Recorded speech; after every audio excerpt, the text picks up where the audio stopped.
Hola, bienvenidos a Escucha Podcast. Yo soy Álvaro López y entrevisto a todos los seres humanos que han tenido el valor de escucharse y que con su historia pueden inspirarte a maximizar el potencial que hay dentro de ti.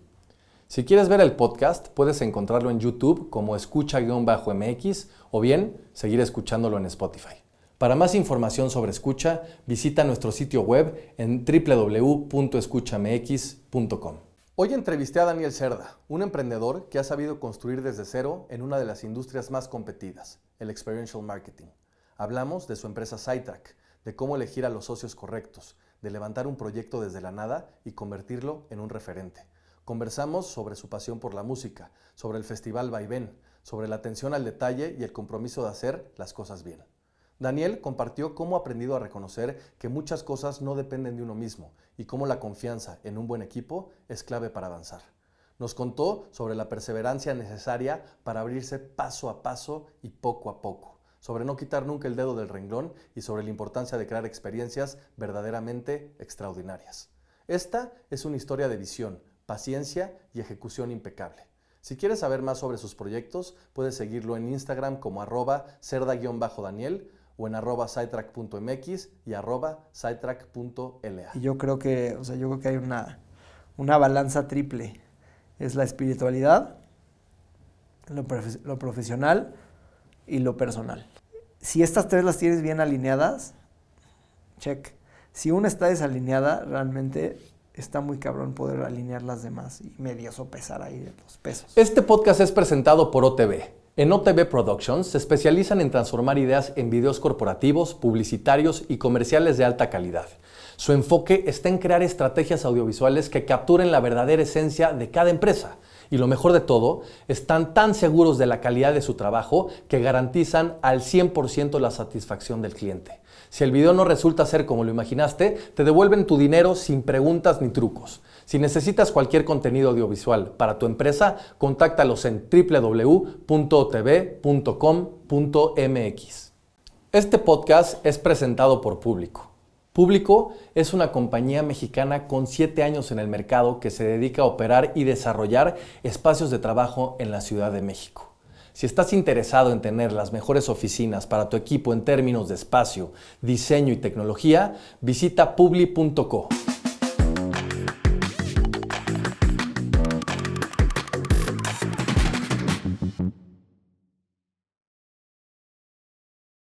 Mi querido Dani, bienvenido a Escucha Podcast. Gracias. Gracias a ti. Gracias a ti, hermano. Estoy contento de entrevistarte porque no solamente te considero un buen amigo en el tiempo que llevamos conociéndonos, sino por todo lo que has hecho. La verdad es que tu historia y la historia de tus socios es una historia de perseverancia y es lo que quiero recalcar hoy, entender un poquito pues tu historia. Y antes de empezar, mi Dani, te quiero hacer 3 preguntas muy puntuales que creo que le pueden dar a la gente pues un overview real de quién eres. La primera pregunta es entender quién es Daniel Cerda Covarrubias. La segunda pregunta es quién es Dani. Y la tercera pregunta es quién es Doni. Ujule. Pues yo creo que Daniel Cerda Covarrubias es esa como persona que conoces un día y no sabes nada de ella y me conoces la primera vez y soy una persona, ese Daniel Cerda Covarrubias es una persona cerrada de inicio o penosa, por así decirlo, que calcula, que entiende antes de abrirse o que entiende y trata de saber la situación y saber a la otra persona y confiar en esa persona para poder abrirse y llegar a abrirle las otras facetas de mi persona, ¿no? Que ahí entra Doni, ¿no? Que es como el segundo character ahí de mí, ¿no? Que es como esta persona que conoces muy bien, muy divertida, muy social, pero que también no deja abrirse o no llega mucho más allá. La parte social, o sea, Doni es el amigo de todos, ¿no? Es como me conocen muchos en Cuernavaca y es esta persona como muy sociable y desmadrosa y que ha estado ahí por mucho tiempo. Y ya el tercero es como, yo las llamaría como las 3 capas. Y ya esta tercera capa es Dani, como me dicen todos, o muchos, también, como ya en el ámbito como más personal, más cerrado. Y esta persona que, cabrón, que quiere cuidar a los demás, pero que no se deja cuidar tanto. ¿Qué no se deja cuidar tanto? Uh-huh. ¿Por qué? ¿Qué pasa con eso? ¿Por qué te entra esta emoción? Ay, güey. No sé, o sea, me entra la emoción, pero no sé por qué, pero sí es algo con el que tengo que trabajar diario, ¿no? Como el preocuparme por los demás, pero no dejar que se preocupen por mí.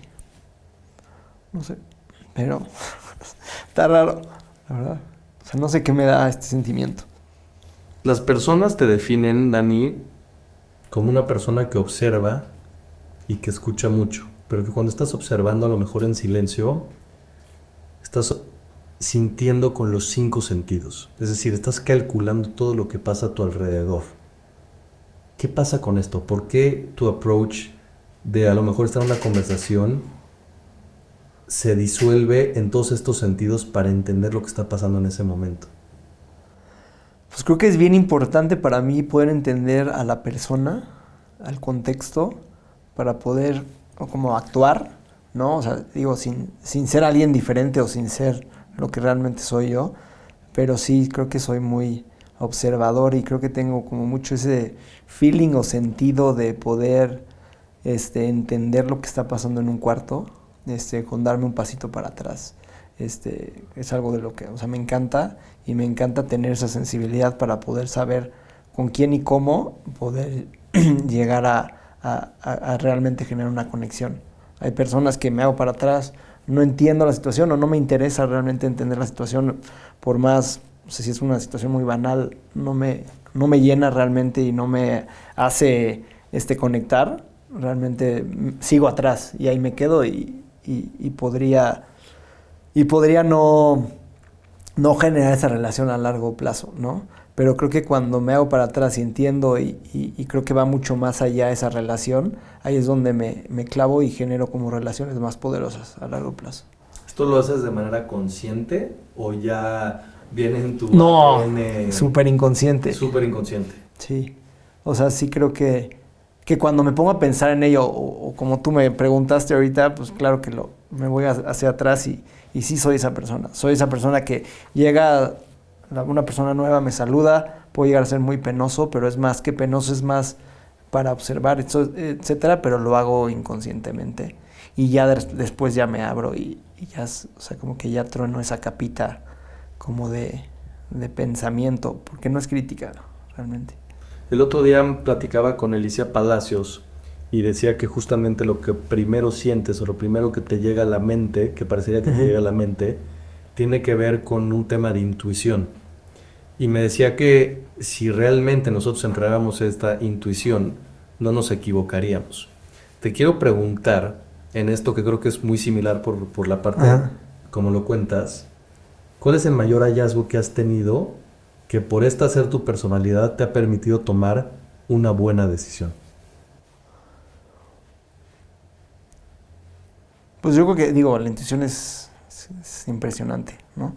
O sea, yo creo que sí, nos tenemos que dejar llevar por eso, pero también analizando todos los sentidos. Pero realmente, como lo hago, no lo hago como muy consciente y no me pongo de que voy a analizar tal, sino creo que es algo que ya tengo, o no sé, no sé realmente. Pero si dirías, por ejemplo, híjole, esto no lo pensé demasiado y acerté, voy a decir un ejemplo, contratando a una persona, o acerté con mi pareja de vida, o acerté y aunque no tenía toda la información, dije... No, yo creo que parto de ahí, o sea, yo creo que parto de mi intuición, pero cuando me voy más profundo en eso, esa es la persona que soy, pero creo que en mi día a día es mucho de intuición y mucho de generar esa conexión y vibra, etcétera, más que analizar y quedarme pensando un ratote, todo eso, ya sabes. O sea, pero sí, pues creo que todas las decisiones que he tomado han sido con la intuición realmente.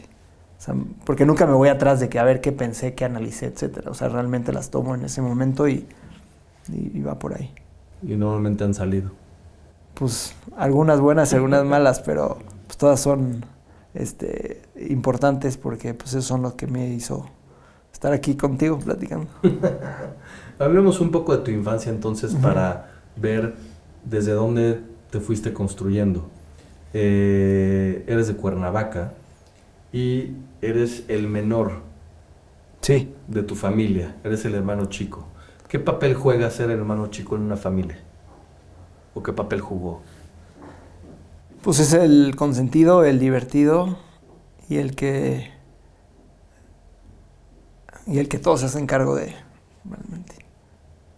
Ahorita decías que eres una persona que eres paternalista. Cuidas primero a los demás antes de cuidarte a ti. Uh-huh. ¿Por qué es tan importante el cuidado de tu familia y el sentido de familia como hermano, como hijo? No sé, o sea, no tengo una respuesta, pero para mí el estar es súper importante. Y por más que, o sea, y sé que, o sea, sé y siento que todos están conmigo, ¿no? Y más los cercanos. Pero no sé si es una parte de responsabilidad. Pero o sea, es algo que realmente me da, o sea, me genera mucho el estar ahí, el estar apoyando, etc. Este tipo de situaciones, y lo veo en tus ojos cuando platicas justamente de que es importante para ti, seguramente vendrá de una historia consciente o inconsciente. Y hay veces que actuamos de manera consciente y hay veces que actuamos de manera inconsciente. Tu carrera, Dani, tanto como persona como profesional, decías ahorita, se ha dado por la intuición. Pero antes de empezar a que la gente te conociera, como se te conoce en la industria, con la empresa que pudiste crear con tus socios, hiciste cosas diferentes y yo creo que ese camino no se ve, pero tuvo que haber ciertas decisiones de escucha interna importantes. Tú te dedicabas a la hotelería.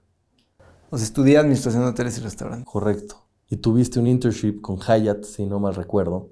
Cuéntanos un poquito de esta etapa y qué fue lo que te llamó la atención para luego brincar justamente a crear una empresa como la que tienes hoy.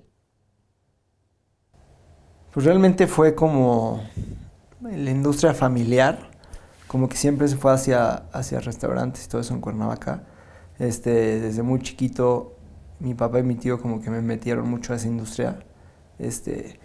Me acuerdo desde los 15 años, pues, ¿quieres irte a Acapulco? Yo te pongo la mitad y tú pon tu mitad. Y fue como, pues hay algo que puedes hacer, ¿no? Y entonces, pues levantando la mano con ellos era, pues denme chamba y yo veo cómo le hago, ¿no? Entonces me acuerdo perfectamente que a los 15 años me fui a un evento en Chilpancingo. 15 años era un pendejo. Y fue pues pasamos por ustedes por mí y mi hermano, creo que fue 8 de la noche. Pasaron por nosotros, o llegamos ahí, ya no me acuerdo, o sea, bueno, en Cuerna, algo así. Y nos llevaron a trabajar en este evento, pero entonces pues, llegamos a Chilpancingo, 3 horas en ese tipo de transporte. Llegamos a las 11, 12 de la noche allá. Y órale, ponte a bajar hornos y ponte a bajar todo y chingale porque tenemos que montar esto y en la mañana llegan ya los cocineros, insumos y todo y tiene que estar listo, ¿no? Entonces fue como, madre, pues ni modo y pues a cargar, a hacer todo y lo que me decían, pues tratar de hacerlo lo mejor posible, dando obviamente el ejemplo, ¿no? Porque yo venía de la empresa de mi tío y mi papá trabajaba en ella, en ese momento no, pero después sí, y pues siempre lo que nos enseñaron fue, gánate el respeto con tu trabajo, no por quién eres. Y eso creo que es bien importante. Y la neta, y ahí, o sea, fue como da todo, estuvo durísimo para esa edad, digo, con mi experiencia y con lo que me tocó vivir, estuvo duro, nada de lo que me arrepiento, etcétera. Pero sí, o sea, me acuerdo que pues todavía setea todo y llegaron todos y baja todos los insumos y ponte a apoyar. No cortaba y no lo hacía como mucho en la parte de cocina, pero sí, tráeme esto, tráete hielos, tráete todo, o sea, durísimo. El evento fue un sábado, me acuerdo, fue una fiesta. Y luego ya, ya a la hora del evento fue como, pues mientras no tienen nada que hacer, váyanse al escamoche, que es cuando llegan los platos, pues quítale todo, tíralo al bote de aquí y guarda el plato, etcétera, lo más limpio posible para que no te lleves tanta comida, ¿no? A la hora de llevarte todo eso ya a la bodega y lo limpian.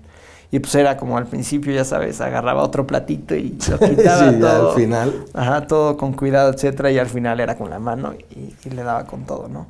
Creo que el que me enseñaran desde chiquito a trabajar en lo que fuera, porque me tocaba de valet parking, me tocaba de escamoche, me tocaba de cargador, me tocaba en el bar, me tocaba de mesero, me tocaba de lo que, pues la chamba que hubiera disponible también. ¿Y esto ahí antes de estudiar?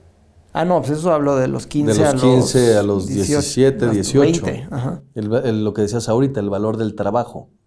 Sí. Ahora, si empezaste justamente a hacer este tipo de, le puedo llamar producciones, ¿no? O eventos, o ¿por qué irte a la hotelería? ¿Hubo algo ahí que te hizo sentido, que te gustó al final? No, yo que era como parte de, o sea, honestamente no, como que nunca pensé en ¿qué quiero ser de grande? Esa pregunta muy cliché. Nunca pensé en eso, pero era como, a ver, pues, o sea, estamos en esa industria. Mi hermano estudió administración de la hospitalidad. Entonces, como que era, pues, ¿qué vas a hacer tú, no? Y dije, bueno, pues, me voy a ir o sea, él estudió en Ibero. Y yo pues, dije, a ver, quedarme con mis hermanos a estudiar en Ibero, o irme a Puebla a estudiar lo mismo, pero diferente, administración de hoteles y restaurantes, por eso me fui para allá realmente. Pues como, no por seguir la tradición, pero era lo que tenía más a la mano, ¿no? Y mi papá siempre como que lo dijo, o sea, la escuela es el 30% y tú vas a ser el 70%. Entonces, y que la universidad más que como que te enseñaba, pues obviamente sí te enseña como ciertos detalles, etcétera, pero al final lo que hace, que yo sigo creyendo al día de hoy, lo que hace este tipo de cosas te enseñan a aprender más rápido. Entonces, si yo aprendo a aprender, a la hora que quiera irme para otro lado, es más probable que lo puedas hacer, ¿no? Tomas la decisión de irte, vives diferentes experiencias y entras en tu primera experiencia laboral, que es el Hyatt. ¿Qué hiciste ahí? ¿Qué encontraste diferente al trabajo que hacías a los 15 años? Pues yo creo que, o sea, previo a eso, o sea, previo a irme a eso, como que mi papá me enseñó mucho a no estar en excelencia, pero si vas a hacer algo, hazlo bien. Y puta, o sea, me da como sentimiento, pero es algo bien padre.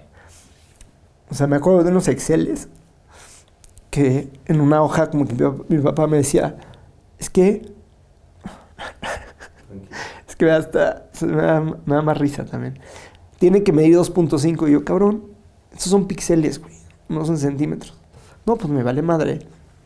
Tenemos una hoja de tanto, cada uno debería de ¿cómo se llama? De medir tanto, ¿no? Entonces ahí me tienes toda la noche tratando de hacer esos Exceles bien y digo, parecería que me lo da como en el mal sentido, ¿no? Pero realmente creo que cuando lo veo hoy en retrospectiva, me enseñó a preocuparme por esas pequeñas cosas. Que cuando tú abrías la hoja y me enseñó a darme cuenta de esa diferencia, de cómo te hace más sentido una u otra cosa. Y realmente me tomó 15 minutos hacerlo. Y sí, era una hueva imprimirlo y medirlo o ver que hiciera sentido. Y después, chance no eran 2.5, pero medían 2.3 y hacía más sentido con toda la hoja que teníamos, ¿no? Entonces, creo que ese tipo de detalles y me ayudó a que si voy a hacer algo, lo quiero hacer bien y quiero preocuparme de todos los detalles mínimos. Y creo que esa fue la gran diferencia de cuando yo me fui a Washington, D.C. a aprender eso.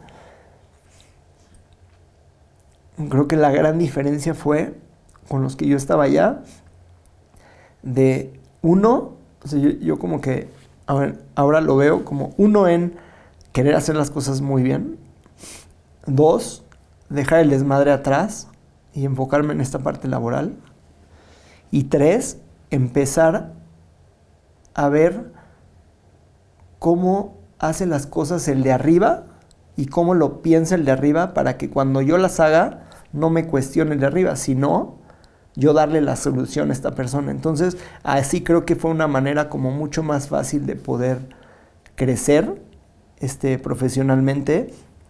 Y fui uno de los interns, por no decir creo que el único ese año, de como intern crecer en ciertas posiciones dentro de esa estructura en el Park Hyatt de Washington, D.C., a las que un intern nunca había llegado. O sea, me tocaba ser server, o sea, mesero de B en la mañana, y luego el escalón que seguía era mesero A en la mañana, y luego ya ver a la noche como es un restaurante como, creo que tiene una estrella Michelin, y era como muy... Sí, high-end. Ajá, muy high-end. O sea, pensar en la noche y como intern era imposible, ¿no? Y entonces, poco a poco, pues empecé de food runner. Y entonces me ponen de food runner, y entonces, hago las cosas bien, me pasan a server B, luego me pasan a server A, y después me dicen, bueno, la verdad lo estás haciendo muy bien, te voy a dar chance a los 2 meses de estar ahí, o al mes. Ya Rápido. Sí, fue rápido. Pues vas a ser el food runner de la noche. Y eran unos caníbales los meseros de ahí. Porque todo era upselling y ganar más, y entonces venderle más a la gente para poder ganar más propinas, y entonces, o sea, era como un ambiente súper, súper competitivo, ¿no? El de la noche, el de la mañana era como mucho más relajado, era como muy familiar. Y entonces cuando llego ahí, y ahí es cuando empecé a entender cómo era la dinámica ahí, y entonces los food runners, pues ellos estaban contratados para correr la comida del pass hacia la mesa. Y sí, todos al mismo tiempo, nos volteábamos a ver y lo dejábamos al mismo tiempo, ya sabes, o sea, como muy, casi, ya sabes, y el humito. Pero ahora, o sea, que lo pienso es, yo entendí que cuál era la responsabilidad del server para que yo le trajera esa comida. Claro. Y a veces ellos estaban en friega, y entonces, ¿qué hacía yo? Si veía que ya iba a estar la comida y ellos faltaban de poner la mesa y de cambiarla para el segundo tiempo, entonces, ¿qué hacía yo? Sin que nadie me preguntaba, iba a la mesa y con toda confianza y cortesía y todo eso en ese tipo de lugares, cambiaba la mesa, le ponía si iba a hacer carne, el cuchillo de carne y todo eso, lo hacía previamente, cuando el server o la server estaba en 20,000 otras cosas. Y entonces cuando llegaba yo con la comida, de inicio decían como, güey, espérate, todavía no hago esa parte. Claro. Y yo pues, les decía, güey, pues vamos. Entonces, cuando veía que ya estaba todo hecho, pues yo llegábamos, poníamos la comida, y entonces ya de repente se acercaban y me decían, güey, ¿pero quién cambió eso? Dije yo, porque vi que estabas en friega ya haciendo en el bar no sé qué, y entonces pues yo vi que tenía este tiempo, entonces te apoyé, y entonces eso como que les cayó como muy bien a todos ellos. Se premia la iniciativa. Exacto, y solitos ellos, cuando hubo una chance de poner a alguien, que normalmente como ibas subiendo en el escalafón, en los food runners se volvían meseros. Y entonces ellos dijeron, güey, ni madre que me pones estos dos, me vas a poner a Daniel aunque sea el tercero en la línea. Y entonces como que me apoyaron mucho y llegué a esa posición. Y luego también empecé a tener tan buena relación con los managers de todos los outlets, de in-room dining, del bar y del restaurante. Y entonces como que hice un deal con ellos de, a ver, yo sé perfectamente que el problema de ustedes en Estados Unidos es que hay una madre que tú puedes avisar 2 horas antes y no puedes llegar a trabajar. Y tienes 2 o 3 veces al mes para hacer eso. Entonces mi deal fue, a mí me dejan, como estaba en otro país, dije, a mí me dejan hacer en vacaciones, cuando tenga Navidad y Año Nuevo y otra, lo que yo quiera, y me dan esa semana de vacaciones, que es la más difícil, pero el día que ustedes me hablen que alguien pidió PTO, o sea, eso de las 2 horas, yo vivo aquí a 5 minutos y en media hora yo estoy aquí. Entonces despreocúpense. Buen deal. Entonces hice muy buen deal con ellos, y entonces me empezaron a usar para el restaurante en eso, pero también para el bar y también para in-room dining, y entonces les empecé a solucionar esos problemas que tenían con este cuate extra que tenían esos 2 días que yo descansaba. Y acabó un punto que yo trabajaba pues, diario, y trabajaba de lunes a domingo, ponte, Y entonces empezaba el lunes muy tranquilo, mi turno normal, y ya para el viernes me tocaban trabajar 2 turnos, para el sábado me tocaban trabajar 2 turnos, y para el domingo me tocaban trabajar 2 turnos, y ahí sí les decía, güey, denme el lunes, ahí sí ya no puedo. Y entonces como que generé muy bien eso, y también me pasaron a otra área como a hacer los tastings de los banquetes, que también nunca un intern lo había hecho, por creo que hacer el clic y empezar a solucionarles esa parte a ellos. Las cosas cuando van bien, como ahorita lo platicas, que fue de manera ascendente en tu primera experiencia laboral, pues, valga la redundancia, normalmente estamos contentos, nos quedamos y ya seguimos nuestra carrera profesional por ahí. ¿Qué fue entonces lo que a ti te hizo tomar la decisión de regresar y decir, voy a emprender y voy a hacer esto? Pues visas. Porque ibas bien, tenías la facilidad. Sí, pero a lo mejor hubieras podido regresar al Hyatt en México o algún otro hotel de esta índole y capacidad. Pues, o sea, visas, me tuve que regresar a México y fue como, oigan, me tengo que regresar a México porque se acaba, y me propusieron, oye, ¿te quieres regresar? Y te ayudamos a tramitar una visa más larga. Dije, va. Y dije, bueno, estoy aquí 1 o 2 meses en lo que me regreso.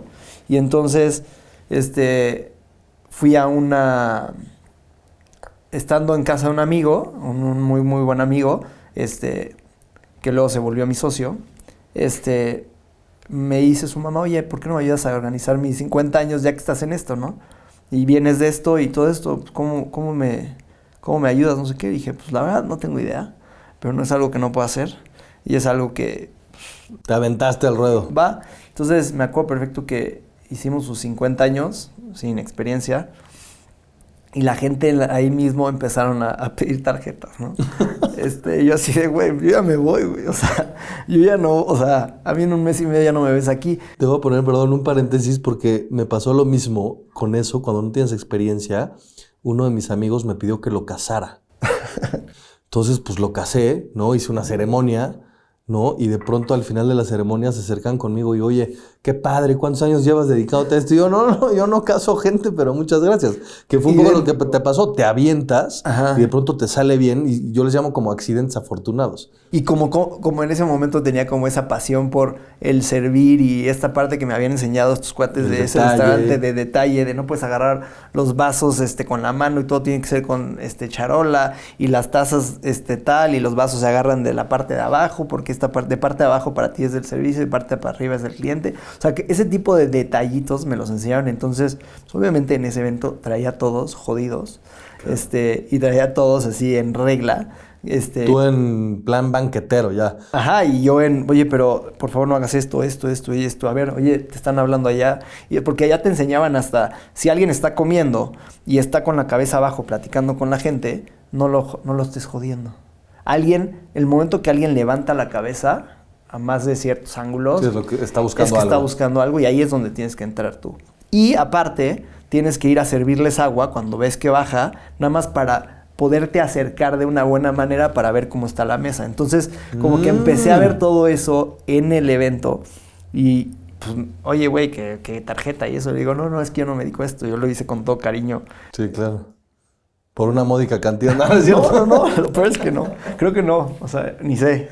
Pero el chiste es que, o sea, ahí mi amigo me dijo, güey, tú pídele su teléfono y platicamos el lunes. Y dije, va. Y entonces, justo esto nos da para empezar a crecer, y fue una plática de lunes, de, oye, ¿y qué pasa si hacemos esto? Dije, güey, pero yo tengo la oportunidad de allá, no sé qué.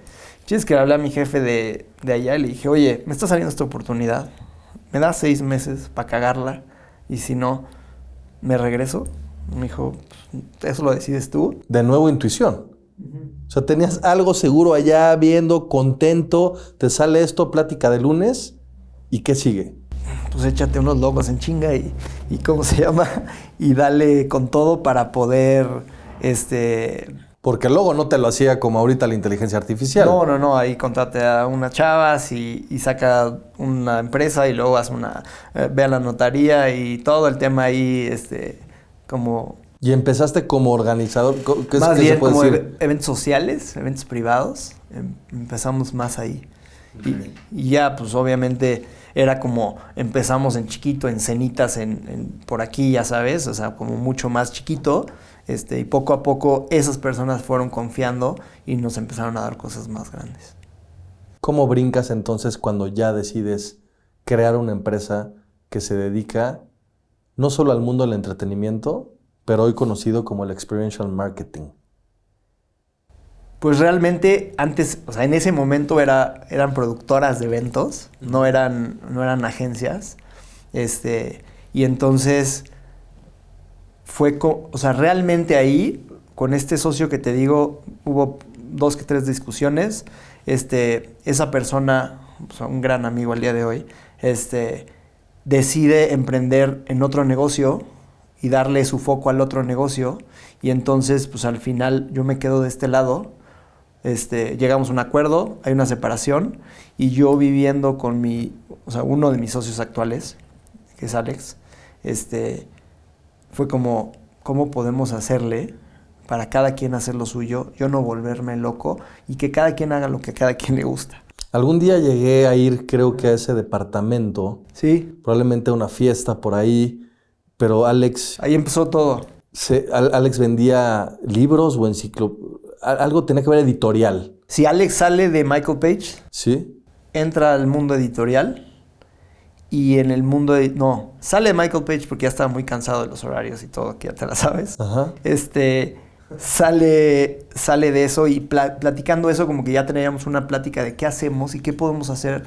Querían crear algo. Algo que nos guste y que sí nos apasione realmente y que me haga levantarme a querer ir a la oficina realmente a mover algo. Su ancla principal... No digo a generar las mejores experiencias, todo eso. No, pero... Ir con pasión a la oficina. Su ancla principal, la música. Los conectaba a la música. En ese momento, o sea, yo el tema musical no lo traigo. Él sí. O sea, es como esa contraparte de... Yo sé hacer... Pues yo sé de producción técnica, de producción audiovisual, de experiencias, de operaciones, de flujos, de todo. Voy a hacer un paréntesis. No lo traes porque a lo mejor Alex sabe tocar música, pero tú eres un melómano de corazón y entregado a los viniles y al audio y a la perfección. Sí, pero no soy músico. Correcto. Ajá, sí. Pero los unía como esta parte musical, artística. Sí, o sea, sí, me acuerdo perfectamente que hasta lo llegué a acompañar cuando era DJ a un tour y casi yo era el güey que conectaba. Claro. Y siempre de chiquito en mi casa era de pues la zona A, B, C de las bocinas y entonces llévalas con el técnico jazz y entonces yo era el reparatado en mi casa y entonces creo que tanto de audio como de llaves y como de resana esto y pinta esto, ese era yo. Y creo que ese es el rol que tengo hoy, ¿no? ¿Cómo sabes que él iba a ser el socio con el que iba a funcionar después de más o menos 14 años lo que hoy han construido? O sea, no sabía. En ese momento realmente no sabía, pero ya habíamos, justo antes de que entrara a la agencia, empezamos a trabajar en Festival Vaivén, ahora Nescafé Vaivén.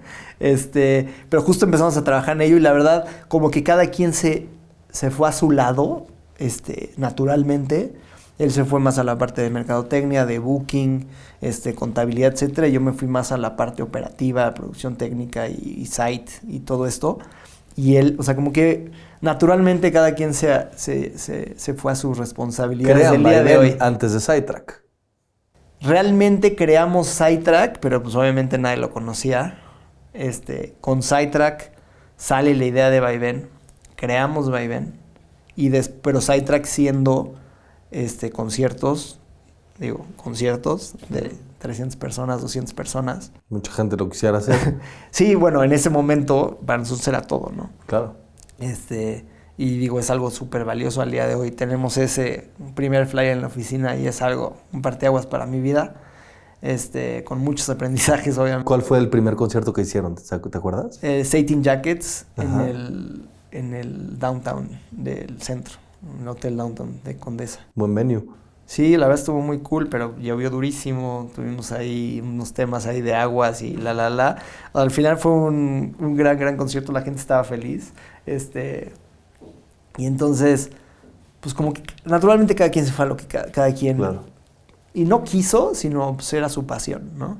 O sea, yo no soy una persona que va y toca la puerta con clientes, porque yo no genero esa primera relación. A mí el cliente no es como que me atraiga mucho conocer a una persona desde cero, pero creo que Alex es un crack en esa toca de puertas, en saber qué decir, qué hacer y todo, para después yo ya entrar con esta parte como más a largo plazo, y entender a las necesidades y los objetivos del cliente. Pero una vez ya vendido. Antes de entrar a explicar un poquito, pues, qué es SideTrack y qué hacen, hablemos, si quieres, entonces de Vaivén, que es uno de los principales festivales más importantes a nivel país. ¿Qué implica hacer un festival? Porque yo de pronto los veo trabajando a lo lejos y me impacta lo que pueden llegar a lograr y luego estar otra vez el lunes en la oficina después de haber planeado meses y meses o años para que se ejecute de la manera que se lo imaginaron. Pues o sea, implica demasiado tiempo, esfuerzo, pensamiento, logística, o sea, desde un año antes el buquear, desde empezar a negociar con patrocinadores, ¿no? Empezar a ver cuál va a ser el aforo total y más o menos cómo va la venta, para ver o sea, qué das y qué tanto pones. Y también hacer un journey de la gente, de qué es lo que va a hacer, dónde va a estar, también para ver los horarios de los artistas y realmente poder estar en Jardines de México, cerrar los ojos y yo decir, mira, aquí va a estar el escenario, aquí va a estar una valla, pero entonces necesito una doble valla para que la gente de General para acá no se salte, entonces los horarios de las policías, de la gente de seguridad, etcétera. O sea, como que pensar como mucho más allá, y creo que tengo también esa parte como de poder cerrar los ojos y saber dónde estoy y qué va a haber y cómo va a ser el flujo, etcétera. No somos perfectos, hemos hecho nuestros errores, pero creo que hemos sabido aceptarlos y mejorarlos. Pues es demasiada chamba hacer equipo y que todo el equipo esté como muy unificado en a dónde queremos llegar y qué tantas experiencias queremos crear en la gente ahí, que su experiencia global sea muy buena, ¿no? Y tratar de meternos en todo es imposible. Al día de hoy me encantaría poder decirle que me puedo meter a detalle en todo, pero como también dependes de mucha gente y de muchos proveedores y todo esto, pues también es prácticamente imposible, pero tratas de hacer y de meterte a esa cantidad de detalles. Quería justamente hablar de eso y me lo pones muy bien porque en muchas empresas, normalmente a lo mejor las de servicios, puedes controlar un poco más lo que está pasando con la experiencia del cliente final o del usuario final, dependiendo si eres un B2B o un B2C. En tu caso, trabajas con los dos, con las empresas directamente o un B2C, como es el caso de un festival. Pero lo acabas de decir ahorita. Nos intentamos meter a todo, pero hay un momento que debes de soltar. 1. ¿Cuál es el papel que juega la confianza para con tu equipo? Y 2, ¿cómo sabes que realmente va a salir? Yo creo que todo tiene que salir, para empezar, ¿no? O sea, a veces las cosas no salen a tu favor, 20,000 cosas, pero tratas y como das todo para que salga, las cosas tienen que salir. O sea, no tenemos un margen de no salir. Y entonces si tienes 24 horas, haces 28 de eso. Y el tema de la confianza yo creo que y a lo largo de los años, y hoy lo puedo decir, es un tema de saberte comunicar previamente y saber dar la información previamente para que te entiendan más allá de la acción que quieres que hagan o que quieres que tomen, que entiendan el porqué de esa acción, ¿no? Creo que va más allá de solamente pedir tasks, sino de enrolarnos todos en la misma idea y el entender el porqué de las cosas. Y hoy mi dirección va más hacia allá, más al hacer las cosas y hacer tasks. Hoy en Vaivén, Nescafé Vaivén,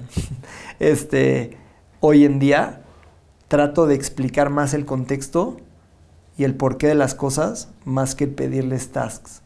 Oye, necesitamos definir esta semana de camp ya esto y esto, y entiendo que el proveedor te propone esto y esto, pero entiende el porqué y el negocio y los tantos años que llevamos haciéndolo para poder tomar yo esas decisiones, pero hoy en día las tienes que tomar tú.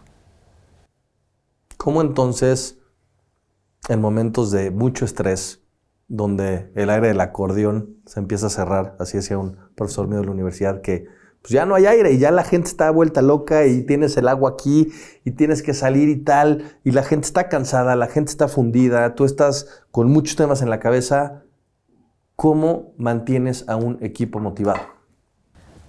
Y yo creo que parte de el entender a cada uno, y si tenemos un equipo de 4 personas, para ponerla fácil, tú sabes perfectamente que uno necesita un grito y algo más de acción, no en forma agresiva de, venga, güey, o sea, tú puedes, o alguien necesita un regaño, o alguien necesita que seas como más condescendiente y toques como algo mucho más sentimental y bajes la voz un poquito para poder detonarlos. Entonces creo que es eso, o sea, cada persona funcionamos de diferente manera, y si la persona que nos lidera entiende esa persona que somos, creo que ahí es donde podemos sacarlo más de cada quien, ¿no?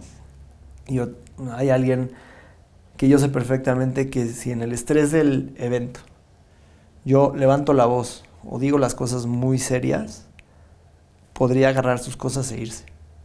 Okay.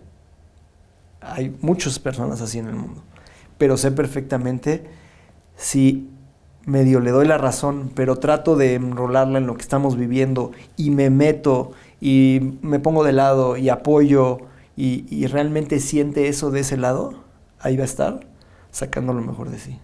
Entonces creo que es bien importante el entender cada personalidad persona, o como querramos verlo. SiteTrack es una empresa que se dedica a generar experiencias finales para las personas, para los humanos, ¿no? Como ustedes les llaman.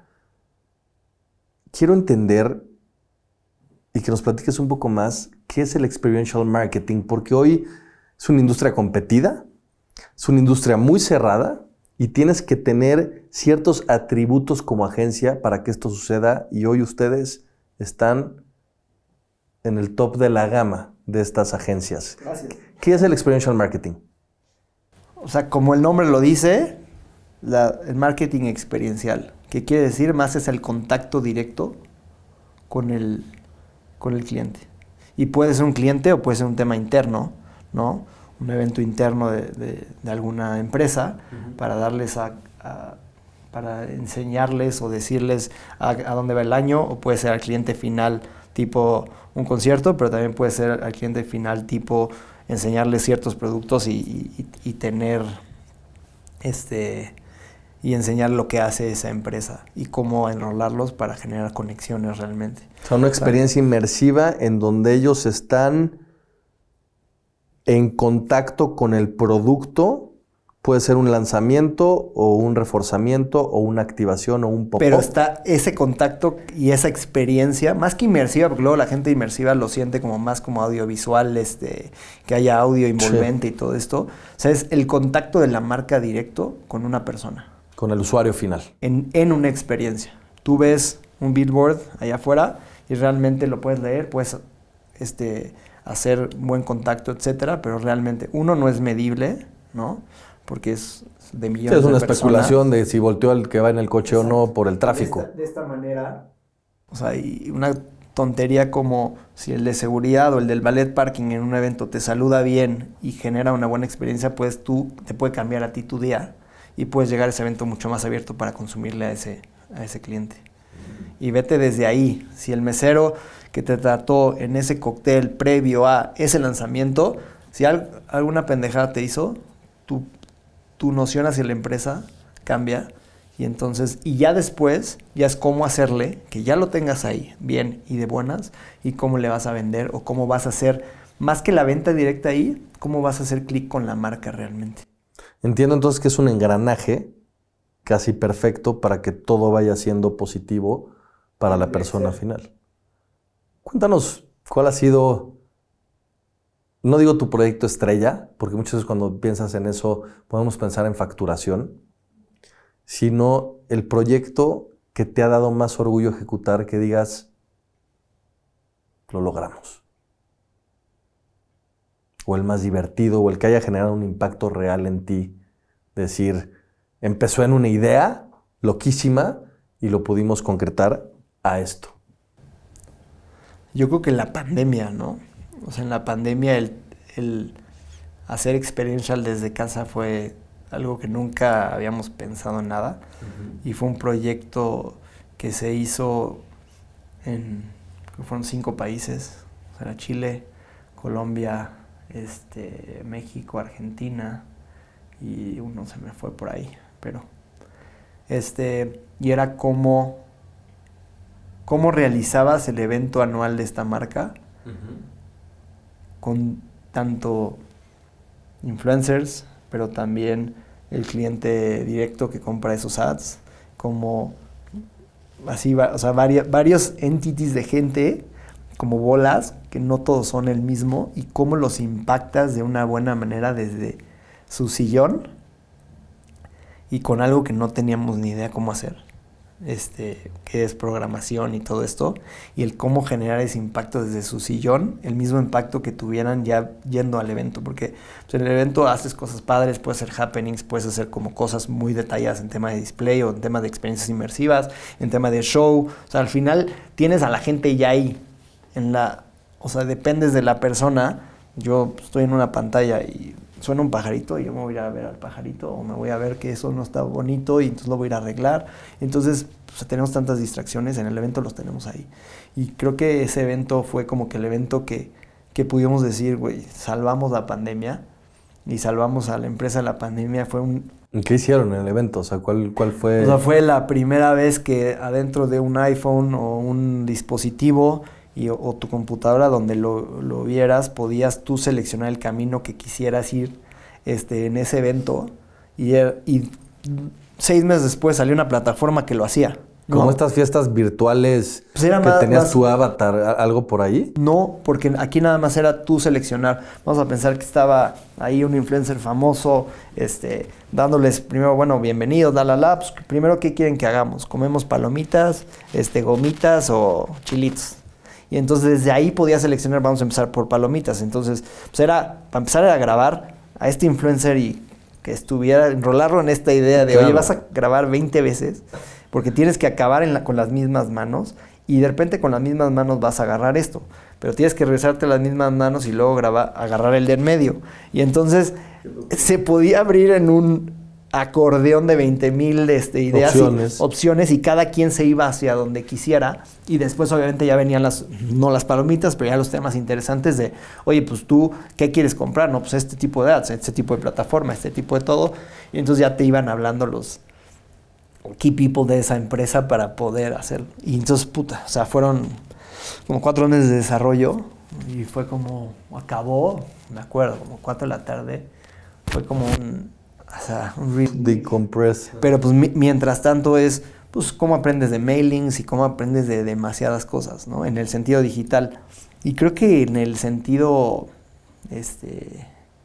ya físico y últimamente, pues cualquier evento que yo lo veía en la hotelería, lo veía cuando yo veía a esa pareja de abuelitos felices y esos clientes que realmente estaban disfrutando de la comida o de la cena, y cuando platicabas y los veías plenos y sabías que parte de su día tú lo habías hecho mejor.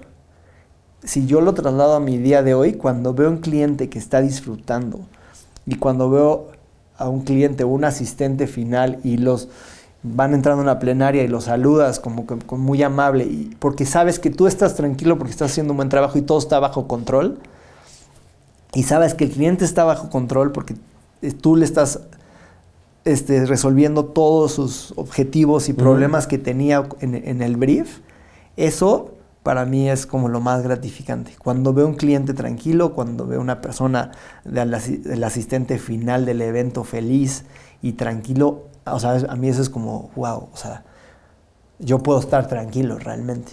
Porque cuando traes todo en friega y traes todo se te complica y que el clima y que 20,000 cosas a la vez. Sí, todos los factores que todos no los tienes factores control. que no te podrían ayudar. Pues obviamente el cliente final está vuelto loco y el asistente final no está contento y entonces todo eso, ahí es cuando empiezas a ver la mosca en la sopa. Y entonces no solamente ves que el speaker habló bien, que el no sé qué, pero cuando tienes todo lo demás hecho, pues realmente... ¿Cómo sabes cómo expandirte? Porque pues puedes trabajar con empresas nacionales, empresas multinacionales de renombre y al final pues hay veces que tienes que parar para realmente calcular si tienes la capacidad instalada por tema de los proyectos que pueden venir dentro de la organización, pero hay veces que también tienes que dar el salto para experimentar diferentes cosas. Hoy ustedes no solamente tienen presencia en México a nivel país, sino que hace un par de años abrieron la primera oficina en Los Ángeles y hoy están atendiendo desde diferentes partes de California, pues justamente a este mercado americano. ¿Por qué tomar esa decisión y qué cambia con el tipo de cliente mexicano y el tipo de cliente americano? Es otro boleto. O sea, pensábamos que era lo mismo cuando empezamos. Que era lo mismo, que eran los mismos sistemas de construcción, que era la misma manera de hacer las cosas. Y fue como, güey, si lo estamos haciendo bien aquí, pues ¿por qué no expandimos un territorio? Como si pensáramos en, pues abro en otro estado, ¿no? Sí, claro. Y pues a ver... Sí, porque no dijeron, abrimos la regional en Guadalajara. Exacto. ¿No? Y fue como, pues... Y está muy chingón porque en pandemia vimos que realmente lo que estaba haciendo negocio era exportar servicios de México a Estados Unidos, ¿no? Y entonces se abre allá y que ahí que Alex se rifó con varias ahí como ideas, etcétera, abre, y fue como, tú tráeme los problemas y yo veo cómo le hago. No ha sido fácil, realmente. Es entender demasiado y ir demasiado a poder entenderlos y a poder, si es que algo que lo hacemos desde aquí, es poder hacer entender a las personas de aquí que lo estamos haciendo allá y que allá se trabaja de diferente manera. Y de diferente manera desde, pues aquí es muy fácil cargar algo entre 4 personas. Allá esas 4 personas por hora cuestan demasiado. Pero entonces, ¿qué haces? Contratas un heavy duty machine, una grúa o un telehandler, lo que sea, y ese telehandler lo va a agarrar y una persona lo va a mover. Y una persona puede sacar un tráiler en 4 horas y aquí en México 10 personas sacan ese tráiler en 4 horas. Yeah. Entonces el entender eso y en cómo guardan las cosas y cómo construyen las cosas y cómo es un cliente aquí y cómo es un cliente allá, no hay nada ni bueno ni malo, nada más entender que cada uno es diferente y también entender los tiempos de los dos territorios y entender la manera de trabajar los dos territorios y cómo, que creo que podría decir que vamos en un 85%, cómo hacer que las personas que trabajamos en la oficina, tanto allá como acá, entendamos y tratemos de homogeneizar ese proceso. Porque al final me voy a la gente. La gente es la que realmente crea esto. Nosotros a SiteTrack sin personas no seríamos nada. Y todos los que hemos sido y seremos y todos los cambios que hemos tenido en gente y en humanos en SiteTrack han crecido a SiteTrack y han sido parte del crecimiento y creo que SiteTrack ha sido parte del crecimiento de los demás. O sea, no es un tema de que uno le deba más al otro. De acuerdo. Sea, es un tema mutuo, ¿no? Y creo que como damos al final, sí, hacemos un evento, pero al final pues todo lo que hacemos en la oficina son servicios de personas. Diseño gráfico, diseño multimedia, diseño industrial, productores, productoras, project management, cuentas, administración. Al final, todos esos servicios, sí, se tratan de algo, una experiencia o en algo físico, si quieres ver una barra puesta, ¿ya sabes? Pero al final todo fue hecho por humanos. Sí, hay muchas manos detrás. Y cómo hacer que ese engrane y que esas mentes y que todos los sentimientos que tengamos en el día a día, cómo unificarlos para llegar a eso que quiere el cliente. ¿Por qué están contratando a SiteTrack en Estados Unidos cuando la expertise que hay allá también es pues punta de lanza? ¿Qué están ofreciendo ustedes que le hace sentido al cliente decir, pues bueno, ahora trabajamos con unos mexicanos? Yo creo que el tema creativo y el tema de soluciones allá son demasiado prácticos y para hacer algo como lo que hacemos aquí es demasiada lana. Y creo que es una industria que ya está muy marcada en cómo va a hacer las cosas y cómo quiere hacer las cosas. Quiere hacer un 3x3 en un festival, pues, ¿qué hace todo el mundo? Compra en internet, compran una carpa, la brandean, abajo le ponen una barrita y todo cupo en un Sprinter, ¿no? Ya. Sí, muy by the book, ya funciona. Funciona pues ya muy para de que le proceso, buscas. como es el americano, Y ¿no? son muy prácticos, la verdad. O sea, tienen cosas que hemos aprendido mucho y tienen cosas muy prácticas. Y como aquí ya estamos, o sea, quieres hacer algo, entonces lo tenemos que hacer de esta manera y vas a hacer de esta manera, y entonces así lo llevamos a cabo. Y allá es lo mismo. Y entonces cuando allá rompes un poquito el molde y rompes un poquito el esquema y te dice el cliente, oye, o sea, ahorita justo ayer platicaba de uno, ¿no? Me decía, oye, pero está demasiado complicado para hacer este espacio. Sí, es que justo lo que no quería el cliente de allá era tener esto. Y me enseñaron esa madre, esa carpita, esa todo. Entonces, ¿cómo le dimos la vuelta? Pues realmente sabiendo que se pueden hacer más cosas, ¿no? Pero lo complicado allá es que todo lo que hagas allá tiene que durar mínimo 2 a 5 veces puestas. Hay que desarmarla y hay que armarla, entonces hay que pensar en el tema estructural y en el tema de durabilidad y el tema de materiales y todo eso. Que aquí realmente construyes y un día después lo puedes tirar a la basura porque sabes que lo vuelves a construir, lo vuelves a montar. O reciclar.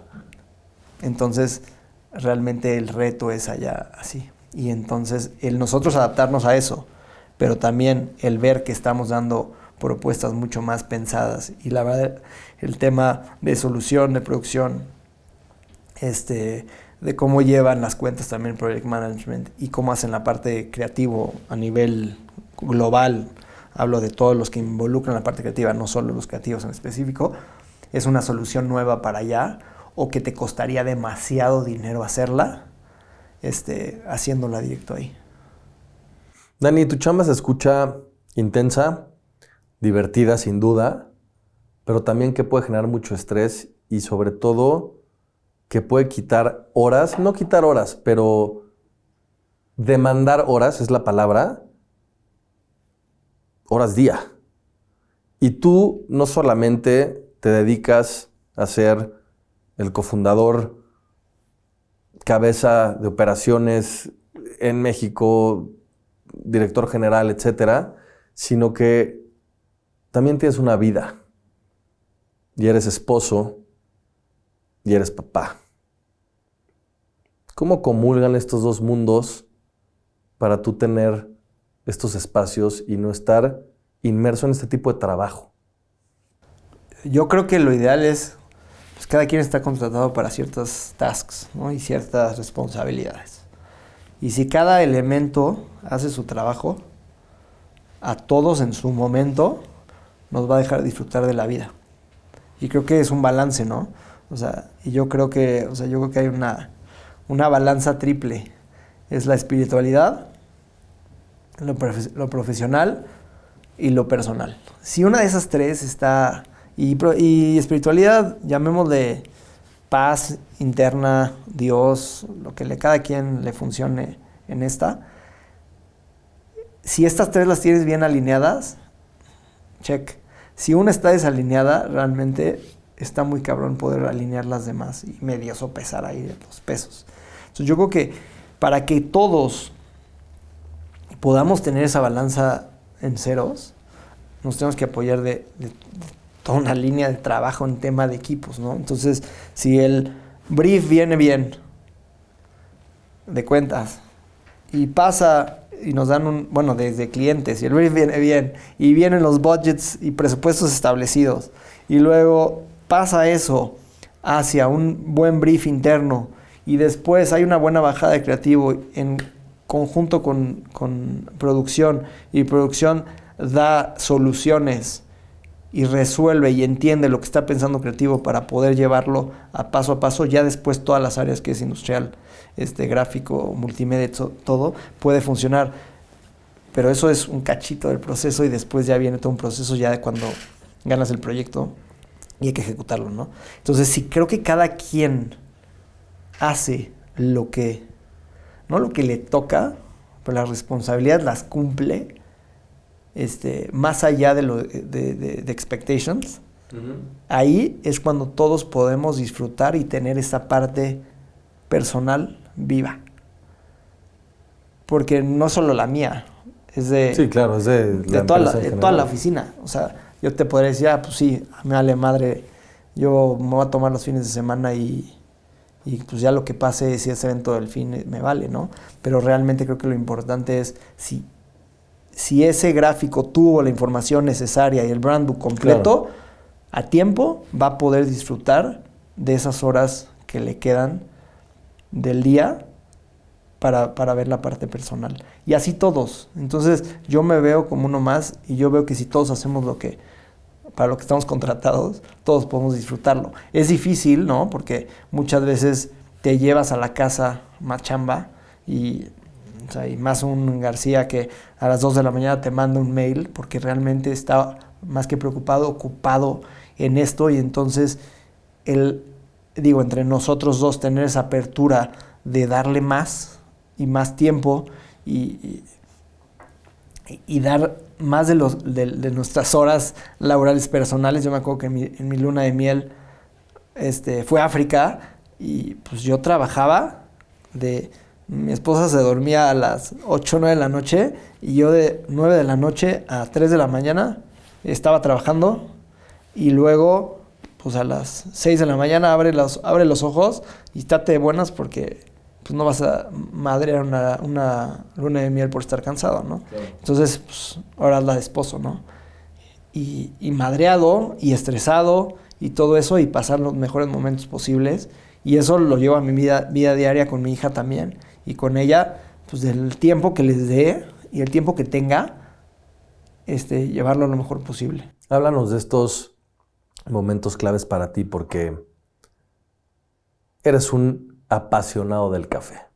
En la oficina tienes una estación de café que yo nunca he visto en mi vida, en ningún bar de café, si le puedo llamar café, pero tienes una barra impresionante con unas bocinas, una tornamesa, gente si quiere mezclar, tienes un muy buen café y esto se ve muy bonito en la oficina, pero viene también desde casa. Y quiero entender el significado de este café que te haces todas las mañanas y que te ayuda a ser tu hija antes de ir a la oficina, que para ti es como un ritual mañanero. O sea, va mucho más allá y creo que es como, en la parte laboral es como compartir mis pasiones con la gente con la que más tiempo estoy en mi día, ¿no? Y cuando vamos a hacer algo, como siempre digo, vamos a hacerlo bien, ¿no? Entonces, si quieres aprender café, pues aquí están todos los métodos necesarios y hay un manual perfectamente bien hecho por muchas personas de ahí que también son muy apasionados.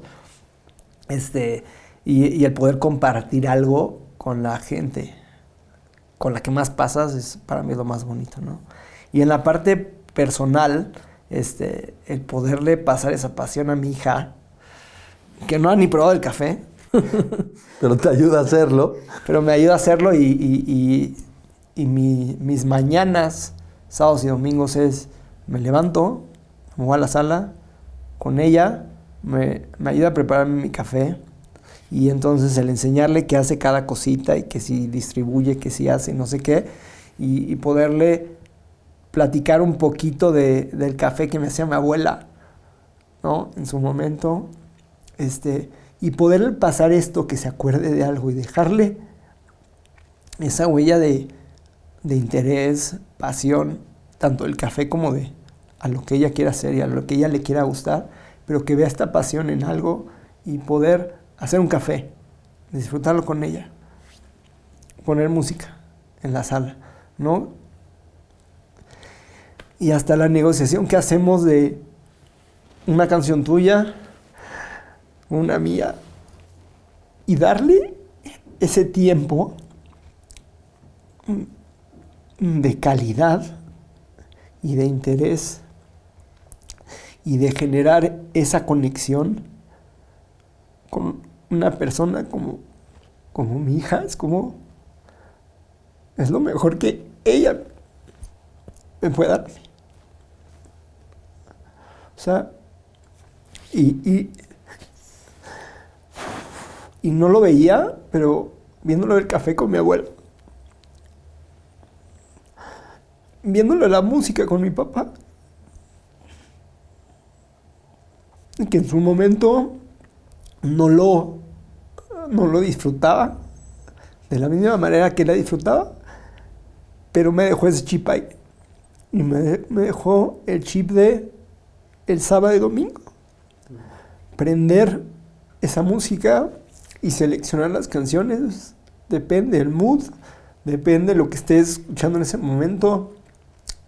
Escuchar, no tener de fondo la música y poder aprender a disfrutar pendejadas de la vida, como poner un vinil y darle ese momento a ese vinil y a ese momento que estás viviendo, como estar bailando con mi hija una canción mía, una de ella, y darle ese gozo y dármelo a mí y pasarle un poquito de lo que a mí me dieron. Eso para mí es como wow, realmente.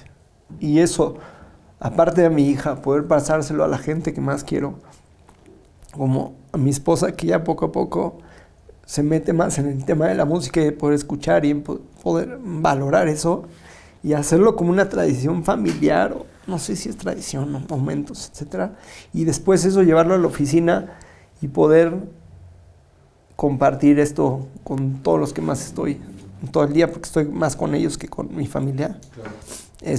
A mí se me hace súper, súper, súper valioso. Creo que lo aprecian mucho más allá de lo que significa para mí, pero el de poderles dar un espacio muy a gusto para que puedan convivir, comunicarse, platicar, hacer equipos, hacer relaciones, todo esto, porque al final eso genera la música y eso genera el café.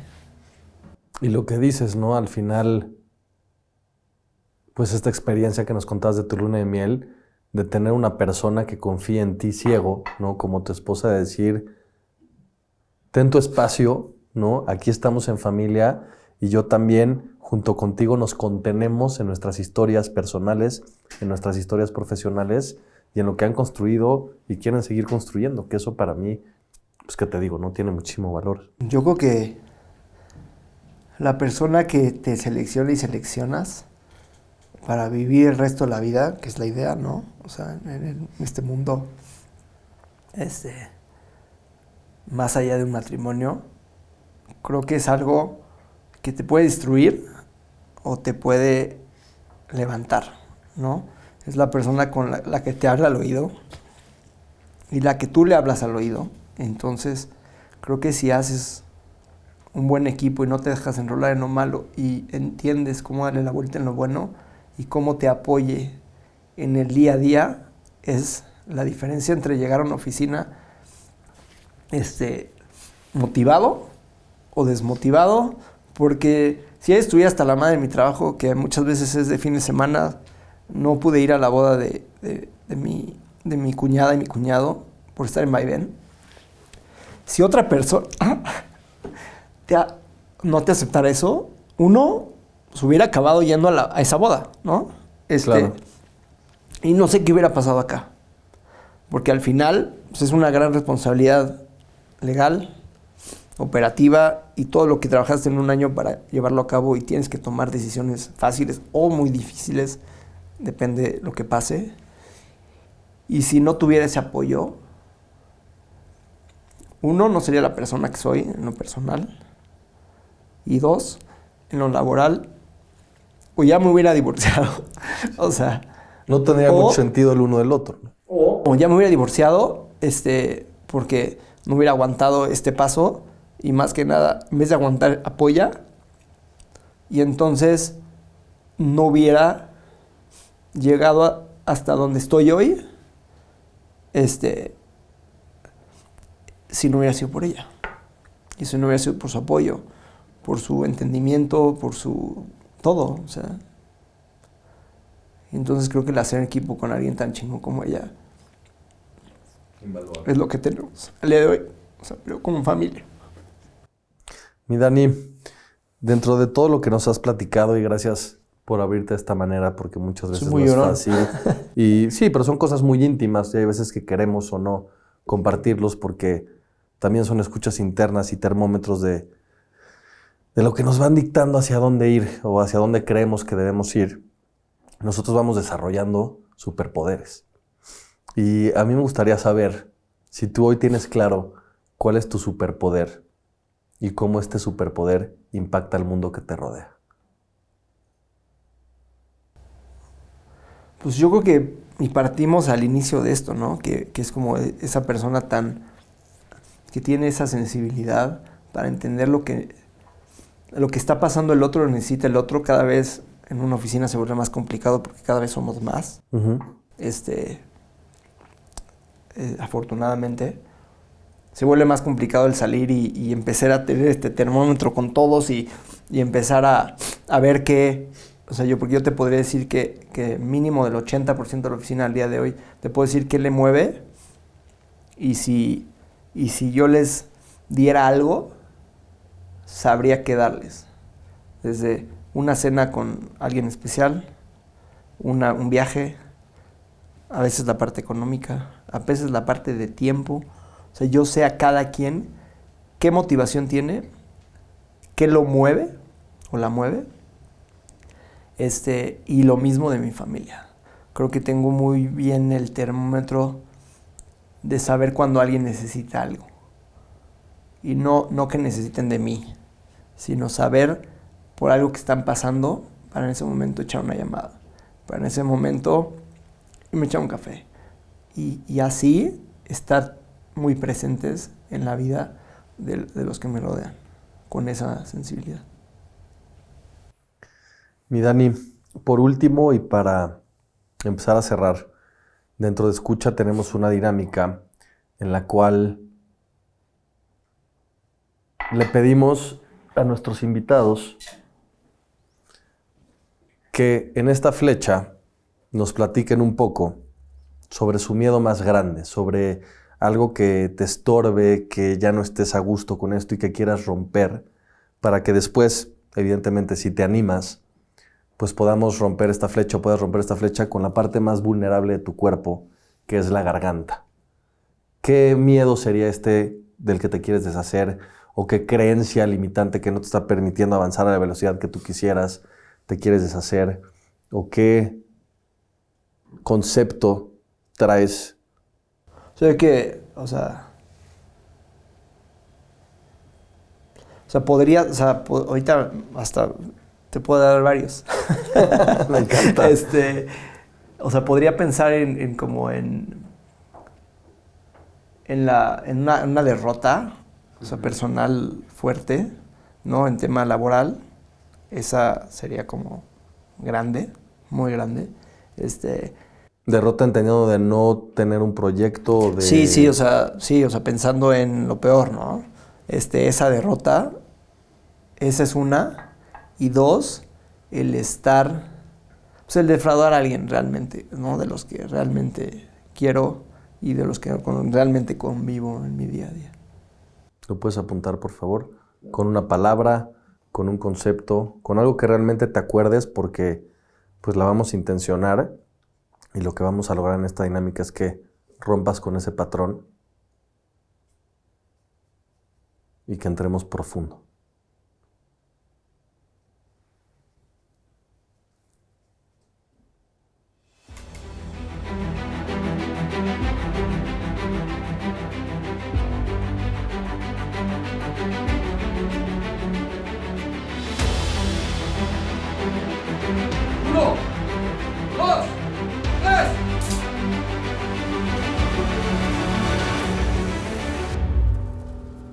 Mi Dani,